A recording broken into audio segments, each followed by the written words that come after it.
السلام علیکم Pakistan AR information میں ایک بار پھر تمام دوستوں کو خوش آمدید۔ وراٹ کوہلی بھی بابر اعظم کے نقشے پر چلنے لگے ہیں۔ جب بھی بابر اعظم اور وراٹ کوہلی کا موازنہ ہوتا ہے تو بھارتی میڈیا پر بابر اعظم کا مذاق اڑایا جاتا ہے، مگر اب وراٹ کوہلی بھی بابر اعظم کے نقشے قدم پر چل نکلے ہیں۔ ویڈیو کی تفصیل میں جانے سے پہلے اس ویڈیو کو لائک کریں اور کمنٹ سیکشن میں آپ اس اپڈیٹ کے متعلق اپنی رائے کا اظہار ضرور کریں۔ آسٹریلیا نے دوسرے ون ڈے میں بھارت کو 51 رن سے شکست دے کر 3 میچوں پر مشتمل سیریز میں 2-0 کی فیصلہ کن برتری حاصل کر لی ہے۔ سڈنی کرکٹ گراؤنڈ میں کھیلے گئے دوسرے میچ میں آسٹریلیا نے ٹاس جیت کر پہلے بیٹنگ کا فیصلہ کیا۔ آسٹریلیا کی جانب سے اوپنر ڈیوڈ وارنر اور کپتان ایرون فنچ نے جارحانہ بلے بازی کرتے ہوئے پہلی وکٹ کے لیے 142 رن جوڑے، جس کے بعد فنچ 60 رن بنا کر محمد شامی کے ہاتھوں آؤٹ ہوئے۔ سابق کپتان اسٹیو اسمتھ نے کریز سنبھالی اور اپنی بہترین فارم کا تسلسل جاری رکھتے ہوئے ایک مرتبہ پھر شاندار سینچری بنا ڈالی۔ سابق آسٹریلیا کپتان کی یہ بھارت کے خلاف مسلسل تیسری سینچری تھی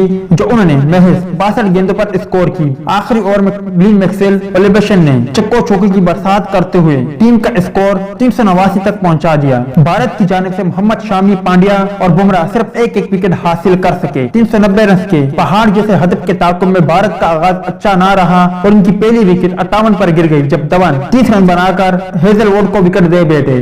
بھارت کی جانب سے کپتان وراٹ کوہلی اور لوکیش راہل نے مزاحمت کی، تاہم اپنی ٹیم کو کامیابی سے ہمکنار کرنے میں ناکام رہے۔ وراٹ کوہلی 89 رن بنا کر آؤٹ ہوئے جبکہ لوکیش راہل 76 رن بنا کر پویلین لوٹے۔ مطلب یہ ہے کہ اب وراٹ کوہلی بھی بابر اعظم کے نقش قدم پر چل نکلے ہیں، کیونکہ بابر اعظم بھی پاکستان کی جانب سے بہترین پرفارمنس کا مظاہرہ تو کرتے ہیں مگر اپنی ٹیم کو فتح سے ہمکنار نہیں کر پاتے، اور وراٹ کوہلی بھی اگر کریز پر موجود رہتے تو یقیناً وہ اس میچ میں اپنی ٹیم کو فتح سے ہمکنار کر سکتے تھے، مگر 89 رن بنا کر وہ بھی چلتے بنے۔ اور یوں وراٹ کوہلی نے بھی ثابت کیا کہ میں بھی بابر اعظم کی طرح ایشین بلے باز ہوں اور میں بھی بابر اعظم کی طرح ہی کروں گا۔ امید ہے دوستوں کہ آج کی ویڈیو بھی آپ کو پسند آئی ہوگی۔ ٹیک کیئر، بائے بائے، اللہ حافظ۔